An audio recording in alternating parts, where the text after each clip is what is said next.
Hey there, everybody. Welcome to Fresh Out the Box does TTRPG reviews. I am the board game guru and game master extraordinaire, Jahan Anan. It's me, Casualty CDG, co-host of All Things Fresh, Fresh Out the Box, and Fresh Out the Podcast. You should check out Fresh Out the Podcast if you're a fan of video games, streaming shows, movies, all those things that you may like. We like them too. Episode 100, we did a Star Wars draft about characters and ships and droids. Episode 102, we're talking all about Starfield, so if you're into that, check out Fresh Out the Podcast, available where all podcasts are available. But today, we're not podcasting, are we, Jahan? I guess technically not. We must be boxing if we're not podcasting. It's Fresh Out the Podcast and Fresh Out the Box. Yeah, that's true. That's true. There's only two things that we do. We box and podcast. Yep. In this case, box is more metaphorical. We're talking about unbox. Yeah, we're talking about games. We're talking about what games are coming out of the box. And we got a brand new fresh one. We got sent a little kit from our friends over at Parable Games. You may know them from their hit Shiver. We played a little bit of Shiver on this show and absolutely loved it. What did they send us this time, Jahan? They have sent us the first new TTRPG in their lineup since they created Shiver. It is a solo horror TTRPG called Don't Play This Game. You know what I like about the guys over there at Parable Games? What's they are brothers. It's brother designers. They're film buffs, they're filmmakers, and they're brothers. And so you come from a line of brothers. You've got two brothers. I've got brothers. So there's something about that's like heartwarming to me, seeing the brothers work together and use their sort of film love to turn it into a game. I just like these guys. You know what I mean? I haven't met them, but I like them. I like their story. I like the brother thing. I like the film angle. I like the Parable guys. Yeah, I do too. It seems cool. They seem cool. It's a good story for sure. And I mean, I love Shiver. I didn't back Shiver Gothic.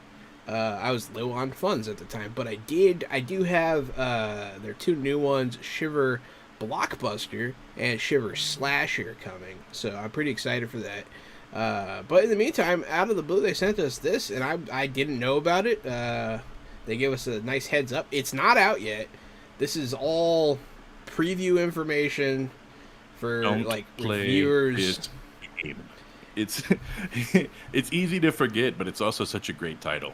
Don't play this game. It is. I've seen people try this sort of subversion before, and it's always funny.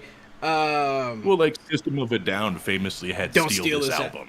Steal this album. Yeah, that's right. Steal this album. Yeah, they were serious too. They wanted people to steal it. Absolutely. It's a good album. This game is not out yet. It launches on Kickstarter on the 3rd of October this year, 2023, if you're watching this later. And the Kickstarter ends November 2nd. So check it out when it comes out. I'm sure that Parable Games has a just in sign time up for Halloween. Just in time for Halloween. Yeah, exactly. So check it out. You might be able to download a demo already. I'm not sure. But here's Don't Play This Game. So we're looking at it. The cover, nice and creepy. Charlie Menzies. The cover reminds me of the VHS series. I like VHS. The anthology. Yeah, that's what that looks like to me. VHS is solid, dog. Now, they've made like what 4 different VHSs already now. It's like there's a whole series, and just none of them measure up to the original. But I do love the cover here, pretty sick. Charlie and Barney Menzies. These must be the brother duo. That's the guys I'm talking about. That's the guys you're talking right. about. I didn't realize. I'm pretty sure Barney's the one that sent me this game, so I didn't realize it was one of the brothers. I thought it was in a play.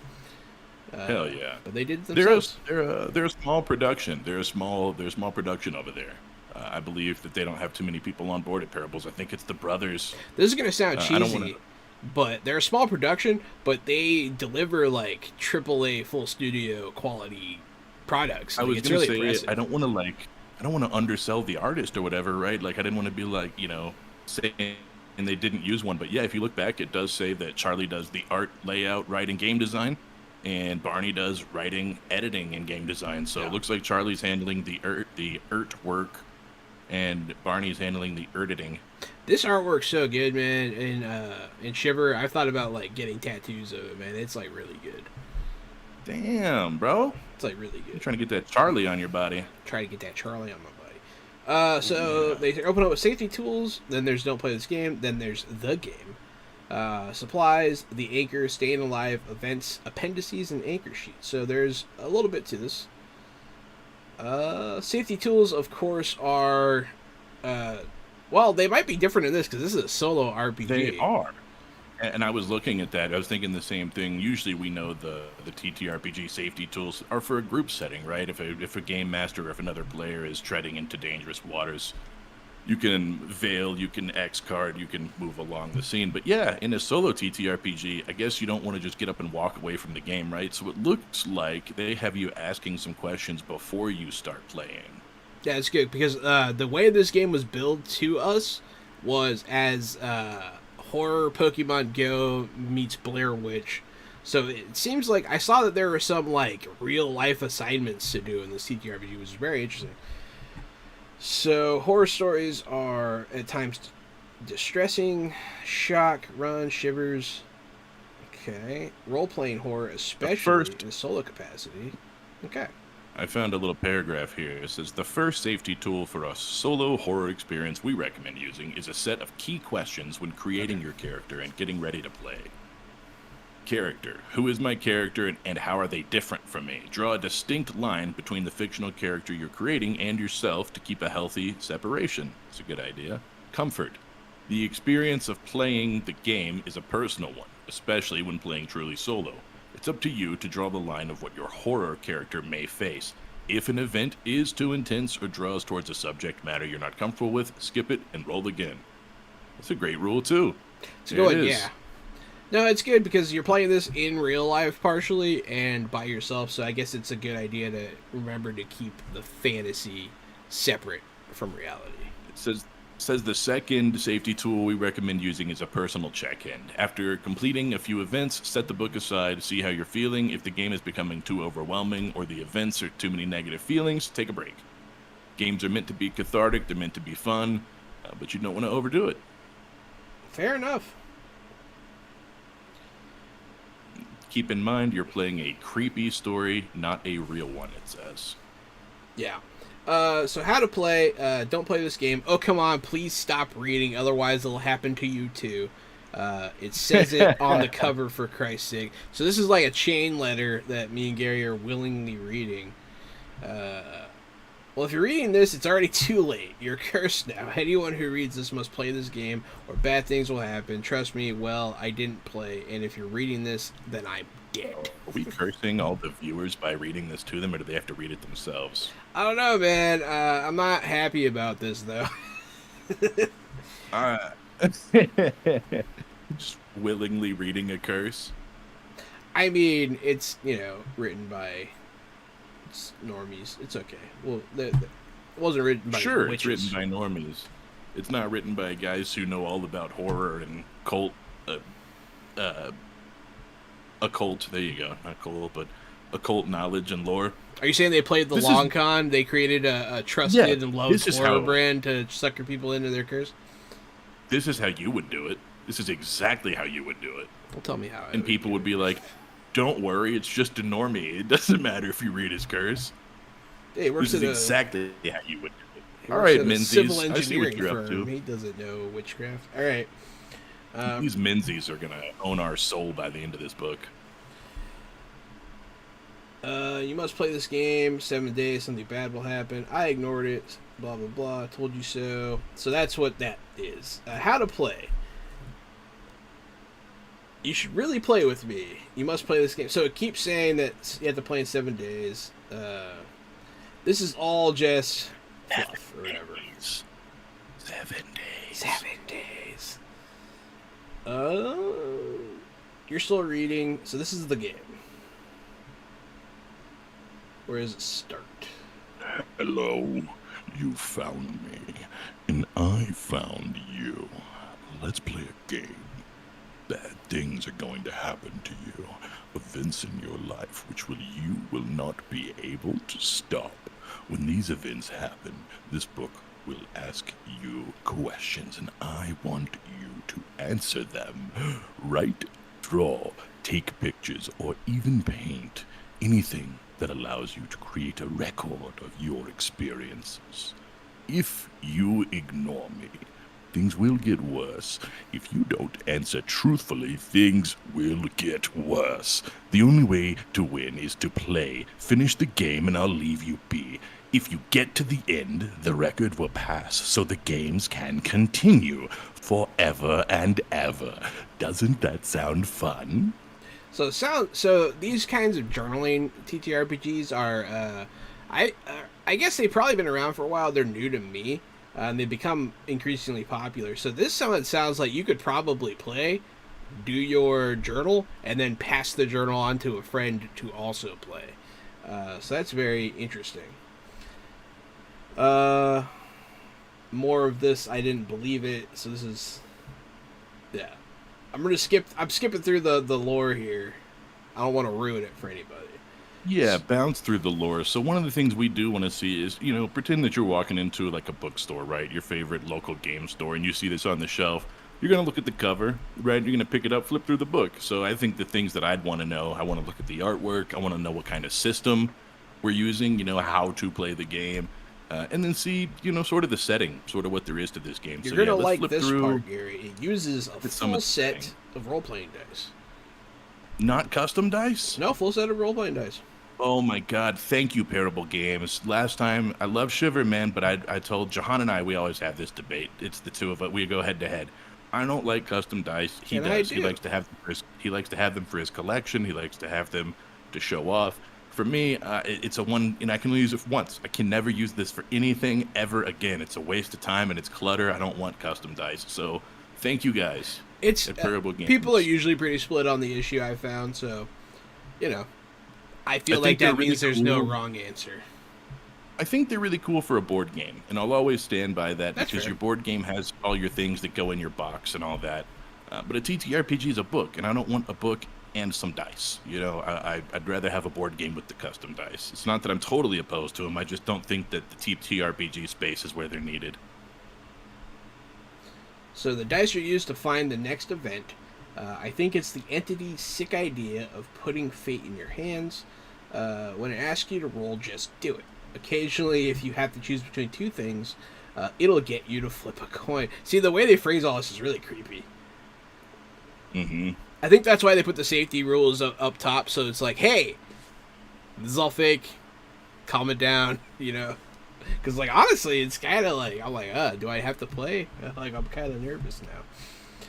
So the art in this, like I said, I do think the art's an important thing. It was done by, we saw that Charlie did the art, Mr. Charlie Menzies. But looking through it, it's kind of simple. There's some Scrabble letters, there's some scribbled horror type of things, and some mystic looking psycho mazes, like a photograph with tape on it. So, it all fits the theme. It is all great. Lots of scribbled writing and really kind of chaotic stuff. Yeah, the taped in Polaroids are really cool. But I would say there's not, as far as art goes, if I was looking through this book, there's not too many cool creatures or magic items or anything that stick out that are badass. But the art fits the theme, is also, for sure. This is also definitely, we have to keep in mind, this is pre-release. This is pre. You're right. This is not. Honestly, for a pre-release demo for press, this is really nice. This does look great. I've You're seen, right. yeah, it's I'm judging it like it's a complete book. You're right. You're absolutely and right. it's getting decent marks from you, so that says a lot. Hmm. Uh, It is. Yeah, I think it totally fits the theme. You know what I mean? If you don't need to hire an artist if you're trying to draw like a maniac, just let Charlie Menzies do it. That dude's half crazy, anyways. yeah. So the summary is the items you need to play this game. You need something to write on, like a notepad or word processor. You need a full set of dice, or a dice app. You need a sketchbook or some spare paper because it wants you to try to avoid drawing on the walls like a crazy person. A camera of some kind. I assume your phone's fine. Everyone has one. Well, most people. Whenever they were playtesting this game, they didn't use the notepad yet, so Charlie actually was doing all these psychotic drawings all over the walls of his house. Yeah, they had to stop them. They had to put a warning. And then an yeah, they anchor. had to, that's why you have to use a notepad, is because of Charlie. An anchor just use their templates. I can't stop you, really, can I? So we're going to find out. Oh, here's the anchors. As the unfortunate souls who's going to be facing this entity, you're going to be under a lot of pressure. Weird stuff is going to happen all the time, and at points your mind is going to fray. On my go-around facing off against this thing, I created this, the anchor. A way to keep track of what was going. How I was doing, and most importantly, what I had to fight back against the evil haunting me. So there are attributes, talents, resources, and friends. No, there's 6. It's also secrets, fears, and artifacts. Oh, cool, you found it. Okay, cool. Yeah, there they are. Secrets, fears, artifacts. Interesting. So the entity is going to eat away you're good at at. Resources are things you have. Friends are trusted allies who can help you in the game. Secrets are dark, terrible secrets, obviously. Fears, and then artifacts. Those are pretty self-explanatory. Cool that those are the stats, though. Those are neat stats. Those are neat stats. For a horror game, talent, resource, friend, secret, fear, artifact, yeah, that's pretty good. So you have life points. If you lose them all, you die or fall into something even worse. You become lost. So it looks like you're literally trying to survive this entity in this game that is set up like a chain letter. It's very cool so far. I like it. Before you start, for your attributes, add the following: 1 talent, 1 friend, and 1 fear. And then you get into the events. The game is fueled by events. I don't know. Have you played? You've played horror on House on the Hill or whatever, right? The board game. Yeah, the board game. Yeah, where you have that huge book of events and things that can happen and go. Yeah, they have like events and haunts and stuff. Yeah. The game. Yeah, that's what this reminds me of. Very cool of. stuff. So I bet you could probably play this more than once and get like a different experience. We're looking. I've got the events immediately following this. This is sort of the game, right? And I don't know if we want to. I don't know if we want to spoil all of this, but I definitely want to look at some of this stuff and see how a solo horror RPG would work. I think people would be interested in trying it. Yeah, so a lot of them, the one that I've heard, the most popular one I've heard of is called 1,000-Year-Old Vampire. And it's a book that is also a journal. It is the journal of a 1,000-Year-Old Vampire, and it's you. And you're trying to, you go through journaling your life. And as you do so, you're trying to hold on to memories and stuff. It's pretty interesting. It's essentially an interactive journal that is a TTRPG, which is very cool. This seems different from that. It's you're still journaling kind of, but it seems a little different. So yeah, tragedy strikes. So yeah, we don't want to ruin these events for you. But there are several. So it's sort of leading you place to place. And the first thing is like there has been a tragedy, and it's up to you. It says, what is the... Let me pull it back up. I accidentally closed it. There's a tragedy, and it's like, what is the tragedy? Who did it affect close to you? And then the next thing is you go to a memorial service of some kind for that tragedy, and someone comes with you. Who comes with you? What do they say to comfort you? And then add them as a friend. So that's kind of cool. All this is kind of cool right out the gate. Yeah, it looks like so. It looks like it- the idea is there's a whole list of tragedies, and you get to pick from them or like roll, and then you add that person as your friend, and then you get a roll on another table that gives you an artifact born from this tragedy, and that's just event one. I saw an interesting one, Gary. Further down, there's an event where you have to, in real life, go out and take a picture of an abandoned building, and I think that's pretty cool. That is cool. And like you can play this you can play this in October, get all spooky, get your spooky vibes on. Be very fun. Yeah, I'm definitely into playing something sort of like interactive, but I know it's a solo RPG. It's cool because you pass it on, right? You pass it on to the next person so they see your spooky abandoned building or whatever. So really this game is sort of a play it and pass it on, play it and pass it on type of thing. It could be really cool with the right friend group. It could be, and it could be fun to do like in our Discord, like hey, who's doing it this week, and then like pass it around. Oh yeah, that could be cool. Everybody gets like a week in October. Yeah, you could do it. You could do it that way. There's lots of ways you could do this for sure. Yeah, I still think that there's really something here. I really like the idea here. I would like to see it in a multi-person format. Like I don't know, next week everybody when you come back to the table, have taken a picture of an abandoned building, so you have a whole week to do it, and then the game master does something with that. I'm still into more people at the table. I like solo RPGs for what they are. It's just not me, They're cool. They're cool creative writing exercises. Honestly, yeah, that's why I've been interested. I'm a really social gamer.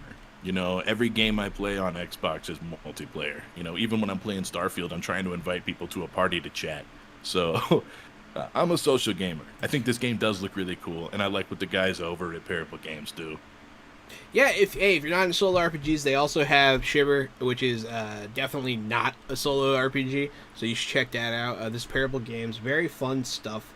Actually, So I do like I like the logging, I like the cataloging, I like the painting, I like the photographing. I would love to see the guys at Parable Games work that into a multiplayer at the table game. I got my copy of I'd Shiver love some of the right ideas here. here. What do you think, Jahan? Are you hot on it solo? Would you like to see a multiplayer version of some of these ideas? So That's where I keep hearing about solo games, solo TTRPGs. I really want to try as someone who's on a TTRPG podcast and does actual plays.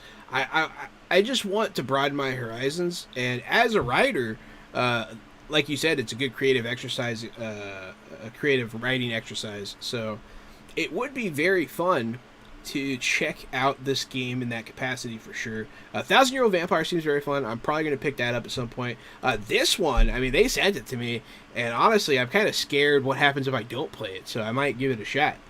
You have 7 days, man. I have 7 Don't days, F around. man. Don't fuck around. I've seen friend of the show Michael Powell and Corbinian, friend of the show Corbinian. I've seen both of them play solo TTRPGs, so I get it. I know what it's about. But even when it's a creative writing exercise, I still prefer to have a whole group involved. When you and me and Corbinian played that game where you unroll the map as you play, basically it's a solo RPG, but you just put more people around the table and you pass the pen, more or less, of who's writing this section, and everyone can add on.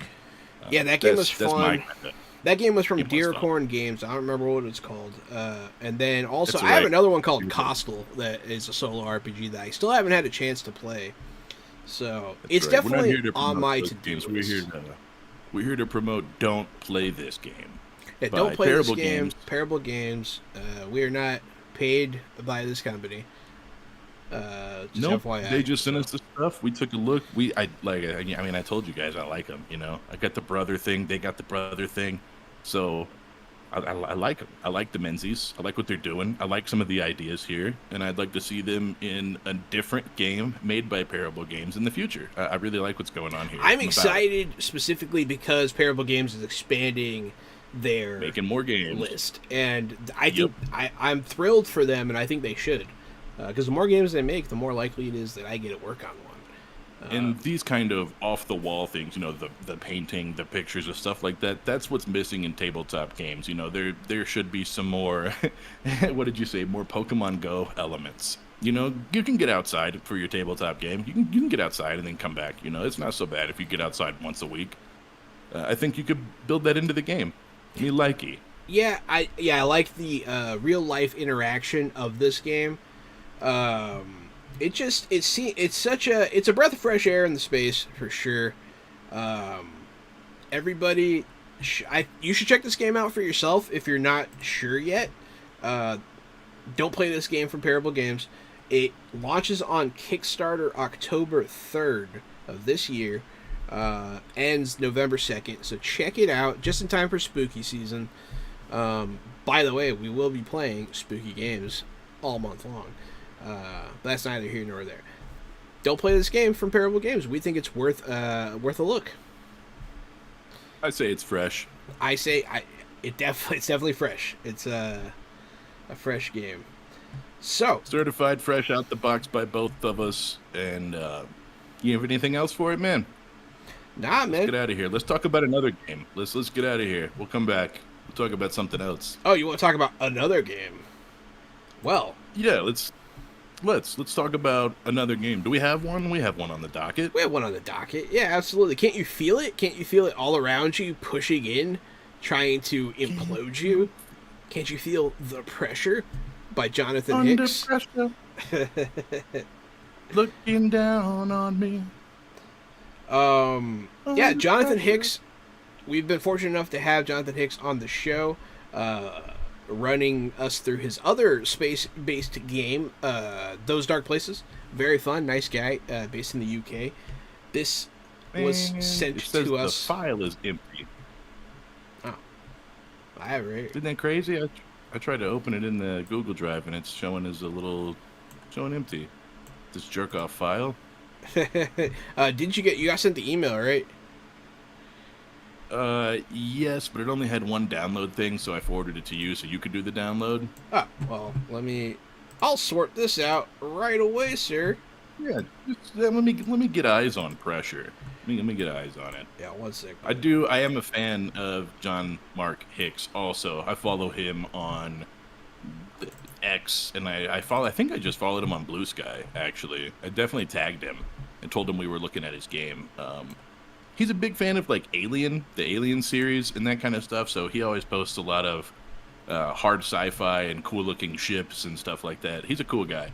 I recommend following John Mark Hicks. And there's no H in John. That's the thing. There's no H in it. It's John, Jon. Absolutely. It's uploading right now, buddy. But, hey, we got pressure from Jonathan Hicks. We're going to go ahead and give you a little showing of this. This was sent to us by Osprey Games. Thank you, Osprey Games. And let's check it out. How many pages is this? This is a hefty one. This is 128 pages. Really? I'm surprised about that. Last time we looked at a John Mark Hicks game, wasn't it about half that size? It's about half that size, I think. This one is much bigger. I think this one comes on the heels of the success of Those Dark Places and Fire Teams. So we'll be checking that out. Looks like there's a big section for spaceships, Gary. That's exciting. I was looking at his Blue Sky to make sure I followed him. Not related to Osprey Games, just on his own. He has a submarine game coming out called Submerged, where you design submarines and you do underwater stuff. So it's not far from his space stuff. I like that he's got ships. Ships are going to be nearby, and you're going to die if you go outside. You're trapped in a John Mark Hicks game. That's hilarious, dude. I opened up Blue Sky and it said Submerged. I was like, "What are you talking about?" I don't think I didn't even follow him until just now. I was like, "Oh, he's on there." But yeah, Submerged popped right up. Yeah. No, it's funny. It's like there's no TTRPG without a vehicle for her. Like he's like, you gotta have them. Well, in his, you can't go outside. You will die if you go outside. Yeah. That's the rule in a John Mark Hicks game. Don't it's funny. It's some weird externalization of some like agoraphobia. He's like, I'm scared. I mean, in all fairness, it don't go outside for Yeah, real. Though. outside's bad. Just Yeah. go- You know how hot it was here today, Just Gary? go out. 108 degrees. 109. Man, that's a pretty good guess. It was fun. It'll be in the 40s here next week. It'll be in the 40s Yeah. overnight, so we can sleep with the doors open and stuff, and have a nice cool night and stack Eat up me. the blankets. That's all I have Yeah. to say. Okay. Fair. So I'll read this part because it's for the players of Pressure. To play Pressure, each player will need to create a player character, which is a straightforward and easy process. You choose your role in the group, divide up your points between your statistics, and then choose your skills. So pretty standard in that. If you've ever made a character before, that's what you're doing. And making characters in his previous games has been a pretty simple affair. You said starships, and like I said, if we're reviewing a game, the way I look at it, I'm in a bookstore. I'm in my favorite local game store. I pick it up. I look at the cover. I flip through the book. I look at the table of contents. I saw ships. I'm going to ships. I'm checking that out first. So as you're reading, I'm going to scroll right down to ships. That's the most important thing to me when I'm seeing this in a game store. That's fair. I'm scrolling through the artwork too. There is some, and it's pretty good. I like it. Who has the credit for the artwork on this? Nathan J. Anderson. It is pretty cool. Yeah, I'm catching, where am I at right now? Page like 27. There's a full page. It looks like out of a comic book. It's pretty noir spaceship looking. It's pretty sick. So this Sort game, of an all blue.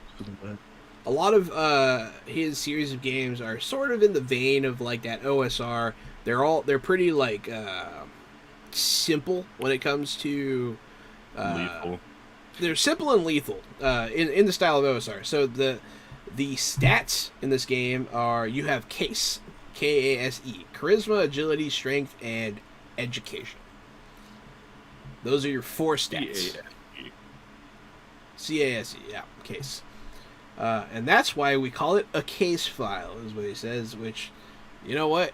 It's clever. I like it.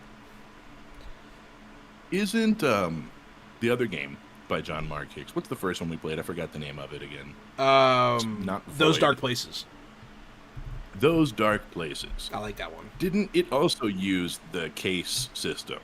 Yeah, it might use the same system. I think so.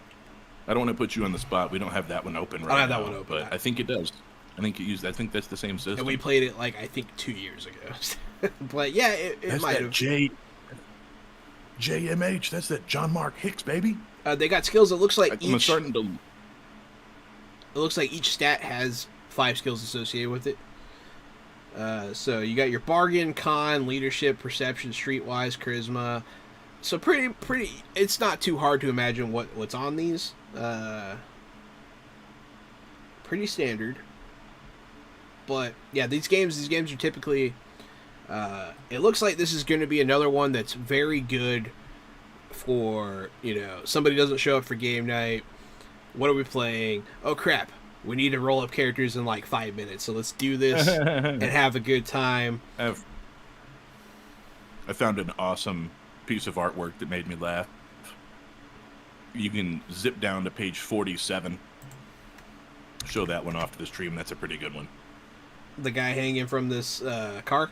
Mm-hmm. It's pretty cool. With the stuff like falling out of his hand that completes the image. Yeah, it's pretty dope. That's That's like Fifth Element. That's what it reminds me of. Yeah, it is. That scene in Star Wars on Coruscant. It looks like vehicles are a huge part of this game. They have a whole vehicle section. Then they have starships. I'm in the starships right now. I just got here.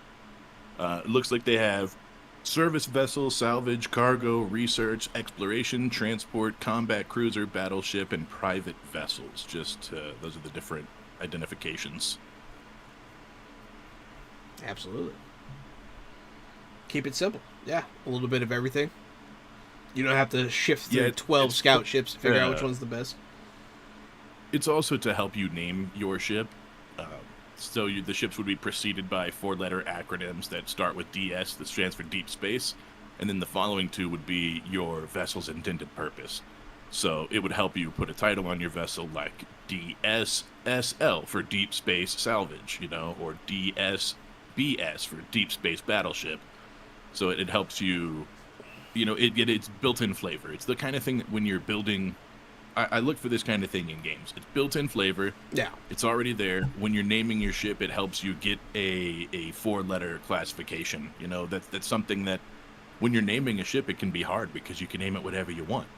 But helping you get this 4-letter classification and then throwing a name on the back Vulture or Carnage or something like that is awesome. I always struggle adding things like that, like the UCS, like abbreviations in front of stuff. So yeah, it's kind of nice to be able to throw that flavor on there. You'll like this though. Mm-hmm. There is a space combat section for mass driver cannons, missiles, targeting specific systems, dodging incoming fire, and then a whole section on damaging spaceships. So it looks like spaceship combat is gonna be a big thing. The systems you could target are life support, artificial gravity, computer cores, standard drives, gravity assist drives, and power cores. So it looks like I actually found a really cool page related to that, related to Starship system damage down on page 60. For your first hit, you get 3 hits in everything. So you get 3 hits in life support, 3 in gravity, like you said, computer core, standard grav, blah blah blah. So each one will do a different thing to your ship. Yeah. So your first hit in your life support is system shock. Your life support fluctuates, but then continues to work. Second hit is heavily damaged, and each crew member must put on life support mask, or difficulty numbers start increasing by 1. So that's really cool. The ship can get shot multiple times. It's not like, you're just taking damage. A lot of times in games, it's hard to explain to players. When you're taking damage, it doesn't mean you get hit by the sword every time. So it's cool in this time. It doesn't mean your spaceship gets blasted in the hold every time. You have different parts to target, and they do different things. I like that. That's also cool built-in flavor as part of the damage. Well done. It puts you in the scene. I like that. Yeah, no, I completely agree with everything you said. It's good to have. It's definitely good to have that fleshed out so that people. It makes it a lot easier, especially on the DM. Man, I will say it, when I went through Starships, besides the designations, there wasn't a lot there. There's one example starship, and it takes up maybe about 1/5 of the page, and there's not any attached artwork or anything. What a shame, man. They could have gone crazy with ships here. I could have looked at 20 pages of ships, I could have just sat here and salivated over ships. I'm missing some ships on this one. Vamp, we miss you, Doug. Vamp? Welcome to the stream. Thanks for 29 months of subscribing. Hell yeah, 29 months of love. That's such a long time. Nothing but fresh love. Loved me longer than my family has. It's longer than my niece has been alive. Hell yeah. It's crazy. So yeah. Here there are some other things, so I want to get to the crux of what makes this game. So I think it's going to be on page 35. You want to figure out how the system works, how to play it, what we're playing. Yeah. Okay, that's fair. Hey, I'm just still scrolling, right? Just checking the stuff out. Yeah. They've got ghosts and poltergeists and aliens, man. They got all kinds of shiznit in this. Yeah, hell yeah. It's cool. So we're going to be asking a lot of you out there, and sometimes it's going to bend you to your breaking point. So it looks like they're talking about metaphorical pressure. Out in space, it's like nothing else you've ever felt. There's no way out. There's nowhere to hide, nowhere to retreat to, and nowhere you can call safe. Pressure bonuses and pressure levels. Your pressure bonus is calculated by adding your strength and education scores. So it's physical and mental strength is your pressure bonus. This is the number you'll be adding to D6 rolls whenever you make a pressure roll. The pressure level is a score that indicates how much pressure you're under and how much more stress you can take. The higher your pressure level, the worse the stress, and as it grows, there's a much higher chance of you suffering an episode. So it kind of sounds, to me, right out the back, like Vampire Hunger checks. and like the hungrier you get, the hard, like it's cumulative, and like it makes it harder to pass the test. I like it. I'm here for it. Pressure rolls. To make a pressure roll, roll a single d6 and add your pressure bonus, which is your combined strength and education. If you roll more than 10, you've passed, and while you're shaken, you'll be fine. You can continue as you are with no detriments. If you roll exactly 10, you're shocked and stunned into inaction. And if you roll less, you've been seriously affected by your pressure level goes up by 1. And that's where things get bad. So this game, it sounds like he's attempting to, and it sounds like he's successfully showing off the high pressure situations that happen in space. Yes, I was reading down into the lore parts, and I got into the corporations, the 4 major corporations that are sort of controlling space, and into the cults and stuff like that. There is a cult called the Cradle, run by a mysterious figure called the Night Father, and they seem to be constant trouble for the sort of, an overarching bad is what they seem like to me. Seems like the Cradle could be involved in just about anything. So this game has some decent lore and setting stuff? Yes. Yeah, he's built in hyper cities and built in... to me, it really... I'm playing Starfield right now, right? Everybody's playing Starfield. But he did the thing, He didn't just say they're corporate bad guys. He broke it down into 4 different companies and what they do and how they operate and who runs them. So there is some really deep, really great lore here. It seems like you could get lost in this lore and really pull a lot from it. Such as like hyper cities, running things and being sort of their own governments, stuff like that. So there's a lot of fun. A return to city states. Huzzah. Yes, exactly. Now you're getting it. That's exactly right. There's some good looking stuff in Pressure. Yeah, and then I found out what episodes are. So when you suffer an episode due to your pressure, you roll a d6 on the episode table. There are 6 possibilities. Jitters, exhausted, panicked, rigid, catatonic, and insane fear. These things can affect your character or make you lose control temporarily of your character, and it causes you to panic, which is cool. That's such a hard thing to get across, like when you're like, oh crap, my oxygen's running out. It's easy to play it cool when it's not really happening, but I'm glad there's a system right. in place. Like, nah, man, my character's too cool to panic about breathing. Yeah, right. Or, it's like your character's panicked and it's like, okay, well, I'm going to attack on this turn. And, you don't actually feel the panic. It's good to put something in place in a system, I think. Yeah, because it sounds like if you don't address the situation, it just gets worse. So, very, very cool. Pressure seems like it has a lot going for it. I'm going to go back to the table of contents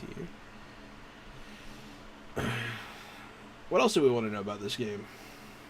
I'm looking through the playtest at the bottom right now, through the GM notes and stuff like that. There is a map for the encounter. It's pretty rudimentary, but it exists.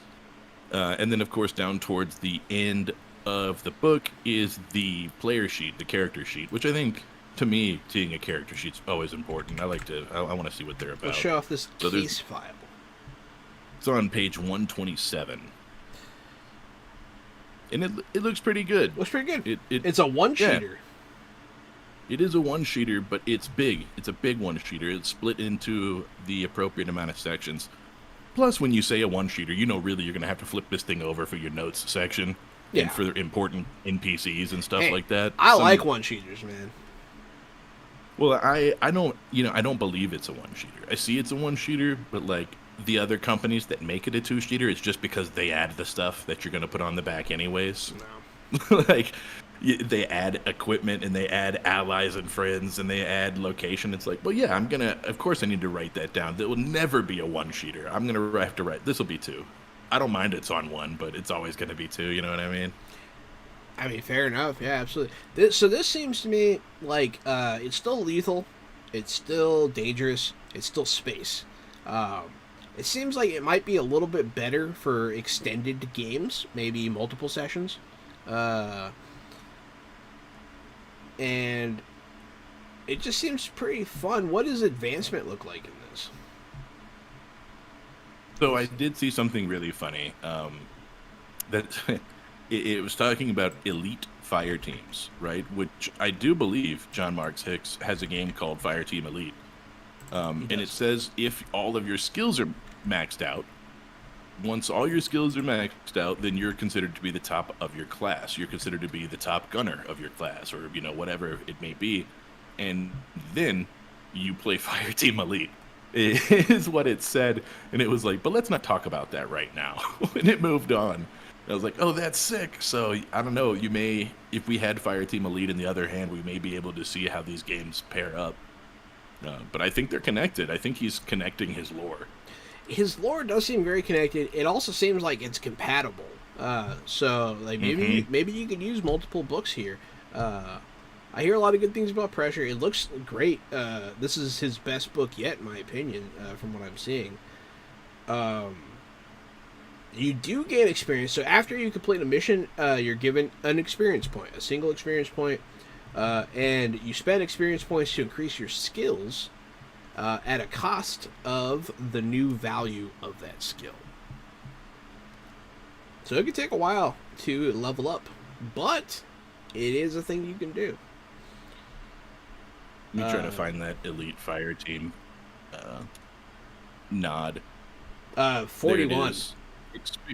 Experience, yeah, that's what we call it. So this is how we find out if we have the right people for the job and if crews get up to speed on all their skills. That's what we call an elite team. That said, elite teams are so rare, we won't worry about them for now. And I was like, I'm pretty sure that's a reference to his other game. Yeah, probably. Yeah, man, this game looks good. So anyone who's interested in a OSR style game, which it seems rules light and lethal, this is the game for you, and it has an inborn stress system called Pressure. The namesake of the game is stress. So Pressure. I love the Starship system. The Starship systems, how they get attacked, I really like that. That sticks out to me as a real big winner here. I forgot to look through the equipment, but it does look like there's a bunch of equipment, which I figured in a game like this, in a John Mark Hicks game, there'd be some decent equipment. So you've got vehicles, which I think leave some to be desired. Starships leave some to be desired. But as we see in these John Mark Hicks games, they continue to build and add more over time. So hopefully next time we can get, more expanded vehicles and starships. But this is looking better and better. Yeah, it looks like, honestly, it looks like a lot of the things that we've complained about in previous of his games are fixed in this. And, like, not necessarily fixed, it's just a different game. Correct. I like it a lot. Yeah, I would definitely recommend this. Same. I think, I'm not an OSR guy, right? You're not. I do find I like it. They're not my favorite, but I do like a building system that rewards you and makes you feel like you are in the world and you're playing in that world. So the shipbuilding system I thought was really cool to put you in place there. And you're supposed to feel like you can die in these games. And so I do, there is a time and a place for an OSR game, and specifically that time, I think, is in space or underwater, somewhere where you can easily die if the situation rapidly changes. I don't think it's great for a dungeon crawl or for a fantasy game. It doesn't lead to a long adventure, which is what I'm looking for. I like adventure, but for a space game, I think this works. Would I buy it? Would I spend my money on it? That's what I'm stuck on, man. Is it fresh out the box? Do I think you should spend your money on it? Yeah, I think you should. Yeah. Especially if you don't have one of the other John Mark Hicks books. If you don't have... and if you do, you probably are going to want to pick this one up anyways. Oh, that's true. If you're a fan of John Mark Hicks, you want it too. So, yeah, you know what? Get one. Get you a John Mark Hicks book just so you can have one on your shelf. This is a good one to have. This is a big, fat book. It's got a lot of stuff in it.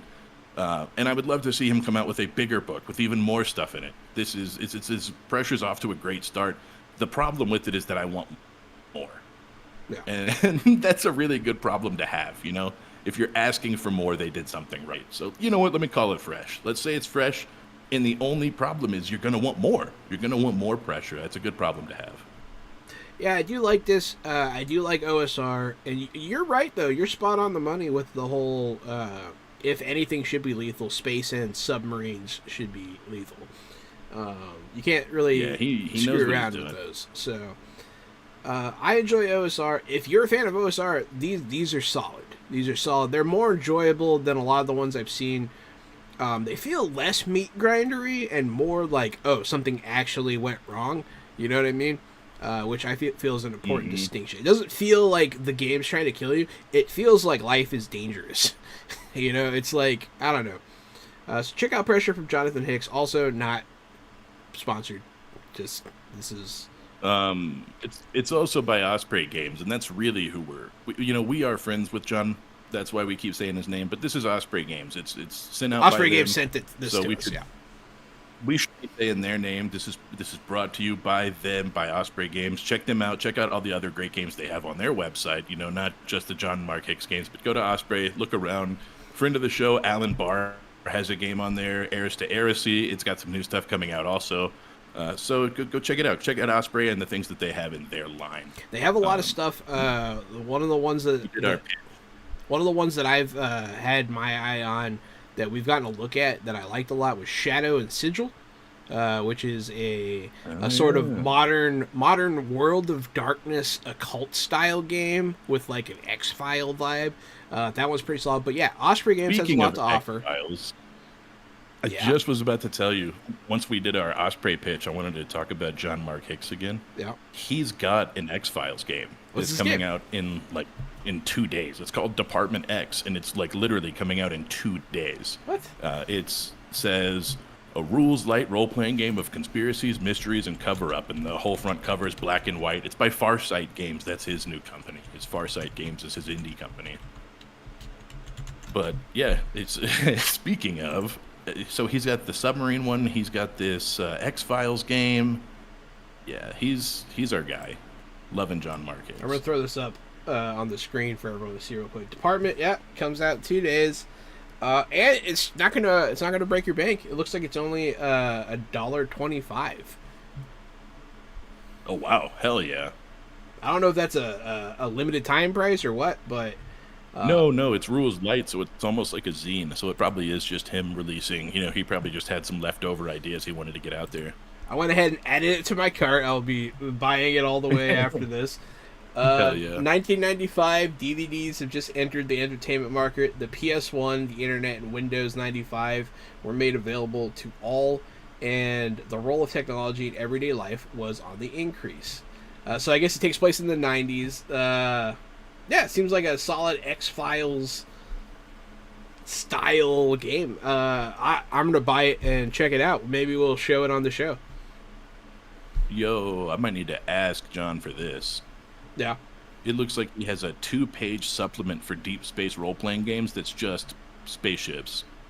That's awesome. So it sounds like what you need to do, check out Osprey Games. Also check out Farsight Games. They have a lot to offer. And they're kind of up and coming. Both of them are on the rise. Osprey Games made their mark in the war game, in historical fiction publishing and all that stuff. But they are more aggressively approaching the TTRPGs. They have, I think, 5 or 6 under their belts. So definitely go give them a shot. Hopefully you like it. And yeah, check out Farsight Games as well. This has been a fun segment, buddy. Had a good time. Hey, thanks. Thanks, man. I did my best. Yeah, man, this was good times. I did my best. Always love looking at a couple new games. It's been a while. We need to start doing this more again because people keep sending us stuff. The thing that really sucks about looking at new games is then you want to play them. So the more you look at, the more you just become filled with this erratic energy that can't be sated. You have to stop looking at games for a while. You know what I mean? You can't play them all. You got to stop looking at them. Yeah, we were teasing ourselves until we became insane. Is that what you're saying? Yeah, that's exactly what I'm saying. Yeah, it's like we look at all these awesome games that we're never gonna have a chance to play. Sometimes it's painful almost. Sometimes I need to take a break from it. I mean, we started this channel with the goal to play them all, but There's just not enough time in a life. We still have stuff like Nibiru, which came out maybe October of 2022. The Skyless World, that game where everyone's like a sleeping AI that has to wake up. And remember, Like, yeah, there's awesome games like that we just like. I'm not sure if we'll ever get around a chance to playing. They have just awesome work and fantastic ideas and concepts. It's just, oh man, sorry, I'm just having a moment over here. it's all you, man. Forgive- You love TTRPGs. I love TTRPGs. Yeah, it's just there's too many. Hey everybody. I gotta play Starfield. How am I gonna play Starfield if I'm reading all these TTRPGs and playing all these games? Hey, if you like TTRPGs and want to see us play some, you should follow us, like us on YouTube, Facebook, Twitch, all those good things. We have all of our episodes up on our YouTube for, past watch. You get caught up on any of our games that you want to. We have games like Fantasy Age from Green Run Publishing. We have an Avatar Legends game coming soon. And a backlog of 30 other games. So check it out. This has been Fresh Out the Box Reviews Games. I am the board game guru and game master extraordinaire, Johananan. It's me, Casualty CDG. I'm the co-host of All Things Fresh. Check out Fresh Out the Podcast, available where all podcasts are available. It's me and Jahan and our friend Drew. We talk about movies, video games, and streaming shows. So recently on episode 100, we talked about Star Wars. We did a Star Wars draft. That was pretty cool. We talked about our favorite ships and characters and all that. And then episode 102, for like an hour and a half, we all just gush over Starfield. So if you're gushing over Starfield and you want someone to gush with, check out Fresh Out the Podcast. Other than that, we're the Box Boys. Check it out. Peace. Stay fresh, everybody.